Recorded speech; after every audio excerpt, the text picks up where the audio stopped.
Segundo bloque de este tiempo para compartir en este 9 de julio, Día de la Independencia. Lo que fue prácticamente en las primeras horas de este día se firmó un pacto, el Pacto de Mayo en este mes de julio, pero con mucha connotación también política e institucional. Vamos a hablar acerca de los pactos de la historia con el profesor Esteban Brizuela, historiador. ¿Cómo está, profe? Buen mediodía, feliz Día de la Independencia también, Día de la Patria. Saludo a vos, a tu equipo, a tu amplia audiencia también que te escucha todos los días. Muchas gracias por su presencia. 9 de julio, ¿cómo? Arranquemos primero hablando de este presente, ¿no? De este Pacto de Mayo, de cómo llega este acuerdo. ¿Cómo lo analiza directamente un hombre de la historia? Bueno, un pacto que llevó tiempo, ¿no es cierto?, concretarlo. De hecho, es un Pacto de Mayo que se firma en julio, postergado, problemático, y que tuvo también sus provincias adherentes y sus provincias no adherentes. 5 provincias que no firmaron este Pacto de Mayo firmado en julio. Y eso también nos hace pensar en 208 años atrás, sí, que no firmaron todas las provincias unidas de Sudamérica o del Río de la Plata. No sé si recuerdas, la Liga de los Pueblos Libres, liderada por Artigas, sí, no firmaron ninguna de esas provincias, Entre Ríos, Santa Fe, Corrientes, la provincia oriental, digamos, de lo que es Uruguay, no firmaron ese pacto. Y una cuestión también a tener en cuenta es que aquellos que firmaron tienen sus divergencias. Se ponen de acuerdo en algunas cosas. En algunos puntos básicos. En algunos puntos, pero otros no. Y eso también estaba muy presente en aquel Congreso de 1816. Está bien, vamos a ser independientes. Ahora, después, en las formas de gobierno, en cómo se iban a hacer las cosas de ahí en más, y bueno, ya la cosa viene complicada. Y de hecho, lo que vino después fueron guerras civiles, enfrentamientos. Los consensos tardaron en llegar. Y también con escenarios muy parecidos, es cierto, estamos hablando ya de 1816 prácticamente, antes de llegar a esta firma y el Pacto de la Independencia, incluso esa declaración de independencia, ¿no? En un contexto en el cual estábamos también muy divididos, uno recuerda, porque es algo que caracteriza incluso a esas nuevas naciones, las grandes divisiones, las diferencias que había, ¿no? Sí, siempre recuerdo a un gran escritor, Joaquín B. González, escribe en 1910 El juicio del siglo. Y él dice en ese libro, 1910, o sea, sí, siglo XX ya, que la historia argentina, a partir de la Revolución de Mayo, está marcada por una matriz política que tiende a dividir, ¿no es cierto?, entre morenistas y saavedristas, federales unitarios, sí, conservadores y radicales, radicales y peronistas, y así podemos ir viendo cómo mutan esas divisiones. Esa observación la hace Joaquín B. González. Pero bueno, la política tiene ese carácter también, ¿no? Ese carácter, lo que algunos teóricos le llaman el carácter agonal, ¿sí? Sí. La cuestión de las tensiones, los enfrentamientos que son naturaleza de la política, ¿no? Y eso, por supuesto, está presente en 1816 y, por supuesto, está presente hoy también, ¿no? Y vemos todas esas tensiones, esos enfrentamientos, y de ahí a veces nacen pactos, consensos, destinados a veces a cumplirse y otras veces no. Bueno, seguramente la trascendencia que tenga este pacto va a ser el resultado de si se cumple o no se cumple. Por supuesto, están esbozados ahí una serie de puntos y habrá que ver de aquí en más cómo siguen las negociaciones, los acuerdos, y cuánto de eso se cumple y cuánto de eso no. Porque lo decíamos hace un principio, ya de entrada hay 5 provincias que no firmaron. Bueno, ¿qué hacemos con eso? ¿Se van a sumar después esas provincias? O más bien algunas de las que firmaron después se terminan separando, sí, ¿no? Bueno, ahí está. En los desafíos de la política que tiene este gobierno, ¿no? Algunos recordaban, porque más contemporáneo en nuestros tiempos tiene que ver con el pacto, obviamente, de Olivos, recordando. ¿Pacto de Olivos? Así es, ese encuentro político fuerte también que llevó luego como resultado una reforma constitucional. Pero el pacto de Olivos que entre el presidente Raúl Alfonsín y el presidente Carlos Menem, ¿no? Uno recuerda, ese es lo más fresco que tenemos en la memoria los argentinos de un pacto firmado entonces en el país. Pero vos también hablabas de otros pactos a lo largo de la historia, ¿no? El más cercano es el Pacto de Olivos. Se cumplen 20 años ahora de la reforma que fue fruto de ese pacto, 2024.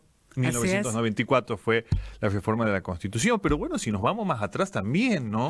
Pacto Federal de 1831 y el Acuerdo de San Nicolás o Pacto de San Nicolás, que son los que permiten la firma de la Constitución, ¿sí? Son acuerdos importantes en nuestra historia. Claro, es el más fresco, aquel acuerdo entre Raúl Alfonsín y Carlos Menem.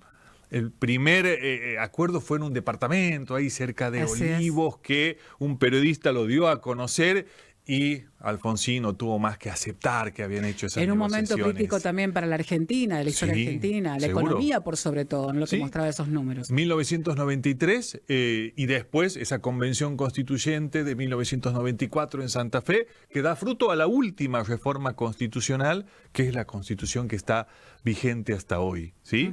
Y después también tenemos otros pactos, otros acuerdos, ¿no? Algunos nunca del todo dilucidados. Pensaba en el pacto sindical militar que denuncia Alfonsín allá por 1983. ¿Sí? En plena campaña presidencial, Alfonsín denuncia un pacto sindical militar que estaba destinado a dar impunidad a los militares e involucraba al Partido Justicialista y que de alguna manera le sirve eso también para fortalecer su campaña y ganar las elecciones. Si vamos más atrás, Pacto Perón-Frondizi, si vamos más atrás a la década del 30, Pacto Roca-Ranciman, un pacto entre Argentina y Gran Bretaña. Bueno, la historia política argentina está llena de estos pactos, estos acuerdos, que muchas veces han sido trascendentes y se han cumplido y han sido mojones importantes, ¿no? El acuerdo Pacto de San Nicolás sirve para firmar la Constitución después.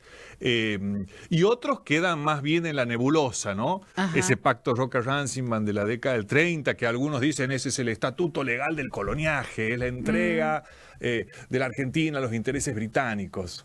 Bueno, en fin. Y el Pacto de Olivos, que da como resultado esta reforma constitucional, de la cual, como decíamos, se cumplen 20 años y que tuvo muchas cosas interesantes y que está bueno volver a mirar todo lo que pasó en esa reforma constitucional y las cosas que funcionaron, las cosas que quedaron pendientes también de aquella reforma. Como simbología, ¿cómo lo estás viendo también a este pacto? ¿Cómo lo analizas con una propuesta de un gobierno que llega además sin prácticamente fortaleza política, ¿no? Sin representación incluso en el Congreso?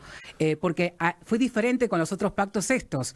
Porque estamos hablando de un sector que viene prácticamente no viene directamente de la política y ni siquiera tiene gran representación incluso porque de las provincias que firmaron, ninguna corresponde al gobierno o al presidente que encabeza justamente ese acuerdo, ¿no? Sí, la verdad que en ese sentido el pesimismo de la inteligencia, como diría Gramsci, uno lo lleva a eso, a mirar todas las debilidades, ¿no?, de este pacto, con un representante del Poder Ejecutivo que dice que quiere destruir el Estado desde adentro, con muchas negociaciones que son...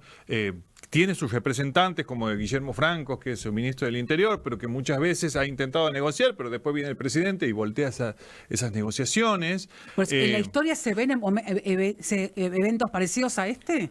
Yo lo veo más a esto como cierta anomalía en la política argentina. Porque los otros acuerdos fueron distintos. Porque estamos pensando en el Pacto de Olivos y más allá de Menem y de las reformas estructurales del Estado que se hizo, nadie puede negar que Menem tenía una vocación, si se quiere, de acuerdo, de diálogo. Era un encantador de serpientes, si se quiere, digamos, como negociador. Y aquí estamos viendo a alguien, un presidente que...